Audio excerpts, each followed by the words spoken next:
Gitu ya. Kabarnya Ibu? Sehat ya Ibu. Assalamualaikum warahmatullahi wabarakatuh dan selamat pagi. Waalaikumsalam warahmatullahi wabarakatuh. Pagi dan Puji syukur kita panjatkan kepada Allah Subhanahu wa taala yang telah memberikan kita rahmat sehingga kita masih sempat hadir di tempat sidang hari ini guna melaksanakan penyuluhan. Salawat serta salam terpulang kepada Nabi Muhammad SAW, Nabi yang telah menjadi suri tauladan bagi kita semua. Baik, sebelum kita melangkah ke inti penyuluhan ini, sebelumnya perkenalkan, nama saya Evi Karyani, biasa dipanggil Evi. Saya salah satu mahasiswi dari Universitas Megabuana Palopo, jurusan kebidanan. Baik, adapun tujuan saya untuk berada di sini, yaitu saya ditugaskan untuk praktek di desa ini, khususnya di desa Lanpa. Di sini kita akan melakukan penyuluhan tentang preeklamsia pada ibu hamil. Nah, adapun tujuan umumnya kita melaksanakan penyuluhan ini, yaitu di sini setelah ibu-ibu pulang nanti, ibu-ibu bisa paham apa sih itu preeklamsia. Nah, adapun tujuan khususnya, di sini ibu-ibu bisa tahu apa sih gejala-gejala dari preeklamsia, dampak preeklamsia pada janin, dan bagaimana cara pencegahan preeklamsia pada ibu hamil. Baik, adapun susunan acara yang akan berlangsung, yang pertama pembuka seperti yang saya tadi bawakan, yang kedua ada materi, yang ketiga di sini kita akan adakan kuis, setelah itu penutup. Nah, selanjutnya di sini kita melangkah ke materi.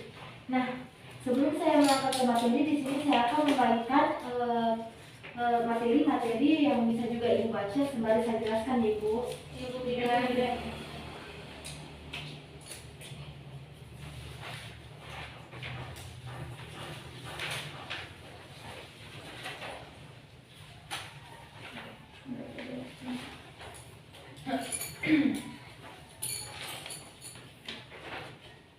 Nah, baik. Di sini sebelum kita mulai materi, di sini ada namanya kontrak penyuluhan ya ibu. Nah, kontrak penyuluhan itu di sini saya akan menjelaskan sekitar 30 menit dan kita akan adakan namanya tanya jawab sekitar 15 menit dan penutup sekitar 10 menit atau 5 menit kurang lebih. Nah, adapun kontrak penyuluhan itu yang pertama, di sini berjalan materi, ibu bisa memperhatikan saya dulu menjelaskan. Setelah itu nanti di saat ada waktu saya akan memberikan waktu untuk ibu bertanya. Bisa dimengerti ya ibu? Ya, Bu Bidan. Nah, baik, terima kasih atas perhatiannya. Nah, di sini bisa ibu baca bahwasannya ini preeklamsia. Sekarang saya mau bertanya, ada yang tahu apa itu preeklamsia?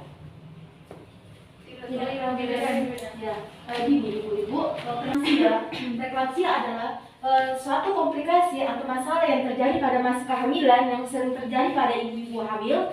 Nah, preeklamsia yaitu meningkatnya tekanan darah yang tidak terkontrol pada ibu hamil. Nah, di situ bisa kita baca ciri-ciri atau tanda-tanda orang terkena preeklamsia. Yang pertama ada tekanan darah tinggi, dia terkena tekanan darah tinggi yang tidak terkontrol. Dan yang kedua ada sesak nafas. Nah, ibu ini pada saat dia terkena preeklamsia, dia akan merasakan sesak nafas berkelanjutan. Nah, selanjutnya di sini trombosit atau di sini. Nah, selanjutnya di sini trombosit turun drastis dan selanjutnya ini ada pembengkakan di anggota tubuh. Jika ibu hamil yang mengalami preeklamsia, itu akan muncul pembengkakan entah itu di kaki atau di wajah, intinya anggota tubuh pada ibu hamil. Nah, selanjutnya di sini ada juga sakit kepala. Sakit kepala di sini ada namanya sakit kepala ringan, sakit kepala berat. Nah, jika orang yang terkena preeklamsia, maka dia akan mengalami sakit kepala berat yang terus-menerus berlangsung. Seperti itu. Selanjutnya di sini ada liver terganggu. Nah, fungsi livernya itu akan terganggu pada saat terkena preeklamsia. Selanjutnya di sini protein urin juga akan meningkat.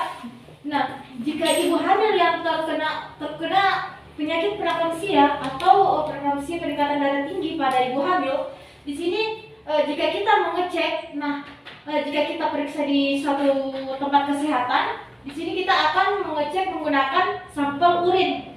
Nah, nanti sampel urinnya itu akan diambil sekitar 30 mili sampai 60 mili. Nah, setelah itu dibawa ke laboratorium. Nah, setelah diperiksa dan terdapat protein urin di dalamnya, itu sudah bisa dibilang preeklamsia pada ibu hamil. Seperti itu ya Ibu?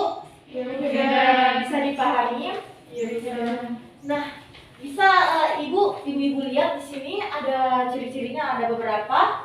Nah, setelah itu bagaimana sih atau apa dampak preeklamsia pada ibu hamil? Nah, dampak preeklamsia pada ibu hamil juga bisa terdampak berat pada janinnya. Kenapa saya bilang terdampak berat pada janinnya? Yang pertama, janin akan kekurangan gizi akibat kurangnya asupan darah dan makanan melalui plasenta. Dan yang kedua, di sini janin akan bisa lahir secara tidak normal atau prematur. Selanjutnya di sini juga jika ibu hamil yang mengalami preeklamsia, maka janin akan terduga lahir dengan BBLR. BBLR itu adalah bayi berat lahir rendah. Nah, selanjutnya di sini ada pencegahan atau bagaimana cara untuk mencegah preeklamsia pada ibu hamil. Nah, yang pertama, jika ibu-ibu ingin mencegah preeklamsia mulai dari sekarang, nah ibu-ibu harus rajin untuk memeriksa kesehatan selama kehamilan itu minimal 4 kali selama kehamilan. Nah, yang pertama itu di trimester pertama, dan yang kedua di trimester kedua, sekali. Selanjutnya yang ketiga itu 2 kali di trimester ketiga. Maaf ya. Nah, selanjutnya bagaimana sih cara pencegahannya yang lainnya? Itu yang pertama, kita harus mengecek atau mengontrol tekanan darah ibu. Jadi di sini ibu-ibu kalau ibu merasakan seperti pusing atau mulai mual muntah, mulai lemas, nah ibu bisa antisipasi, bisa ibu berinisiatif bahwasanya pergi cek tekanan darah ke tempat kesehatan. Seperti itu ya Ibu. Nah, selanjutnya ibu juga bisa mengecek gula dan darah ibu. Kenapa? Di sini biar kita bisa antisipasi ibu terkena penyakit riwayat diabetes atau hipertensi.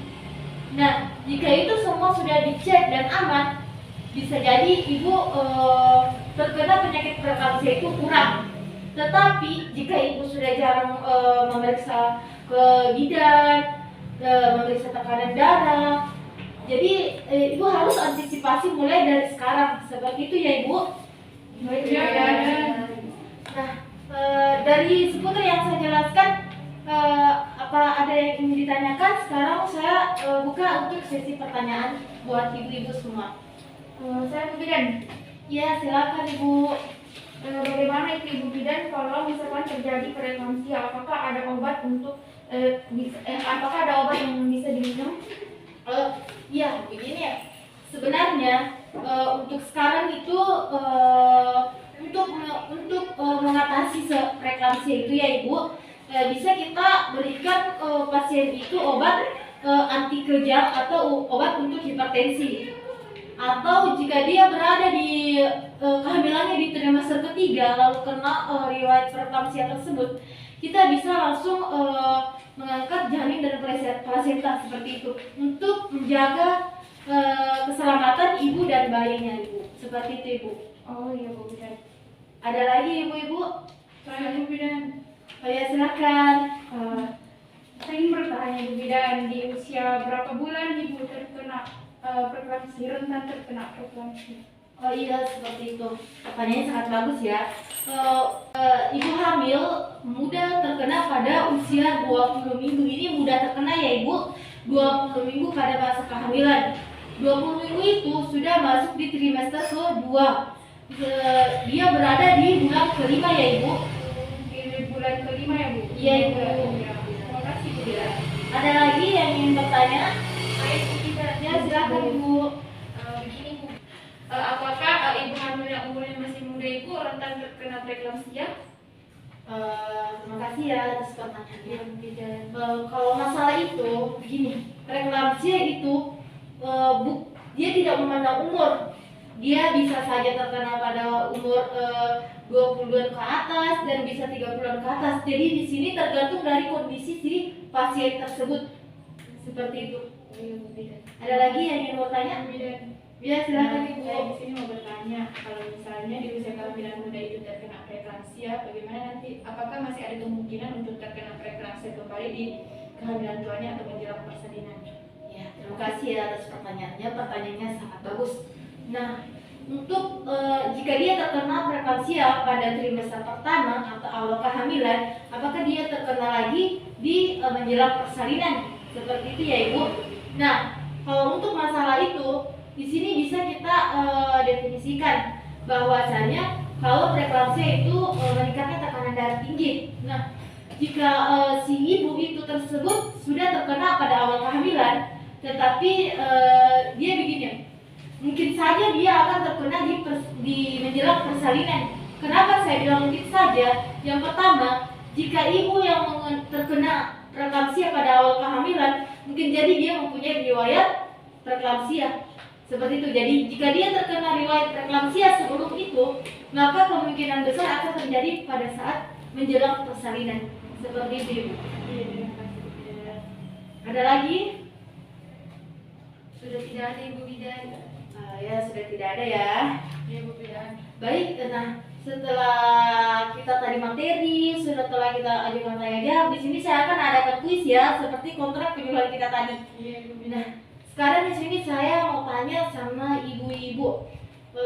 Di sini ada ibu-ibu yang bisa menjelaskan apa sih itu preeklamsia sesuai yang saya tadi jelaskan? Silakan angkat tangan.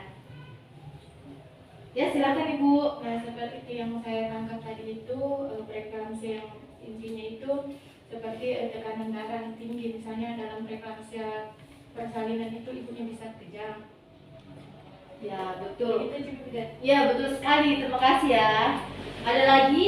Nah, jawabannya sangat bagus ya. Sekarang pertanyaan kedua. Di sini ada tidak ibu-ibu yang tangkap tentang bagaimana sih ciri-ciri ibu hamil yang terkena preeklamsia? Saya Saya ya, silakan Ibu. yang saya ingat tadi itu kan otomatis preeklamsia itu tekanan darah tinggi. Berarti ciri-cirinya itu tekanan darah tinggi, salah satunya tekanan darah tinggi, kemudian sesak nafas Bu Bidan. Iya, betul sekali ya. Ciri-ciri dari preeklamsia itu tekanan darah tinggi dan sesak nafas. Ada jawaban lain? Saya Bu Bidan. Ya, silakan Ibu. Kalau menurut saya Bu Bidan, tanda-tanda preeklamsia itu yang pertama ada pusing, lemas dan tidak terbangun. Ya, betul sekali. Terima kasih ya atas jawaban-jawabannya. Iya Bu Bidan. Ya, baik. Itulah tadi acara penyuluhan kita. Semoga lepas dari penyuluhan ini kita sudah bisa paham tentang preeklamsia, ciri-ciri preeklamsia, dampak preeklamsia, serta bagaimana cara pencegahan preeklamsia. Ya Ibu ya. Iya Bu Bidan. Baik, itu saja mungkin yang dapat saya sampaikan. Kurangnya mohon dimaafkan. Saya Evi Karyani meminta maaf jika terdapat kesalahan. Wassalamualaikum warahmatullahi wabarakatuh dan terima kasih. Waalaikumsalam warahmatullahi wabarakatuh. Terima kasih banyak Bu Bidan. Oh iya Bu Bidan, kalau begitu kami pamit pulang dulu Bu Bidan. Ya, silakan dibawa ke tasnya ya, bisa dibaca-baca. Iya Bu Bidan. Terima kasih. Ya, sini saya antar ya. Iya Bu Bidan. Hati-hati Bu. Iya Bu Bidan.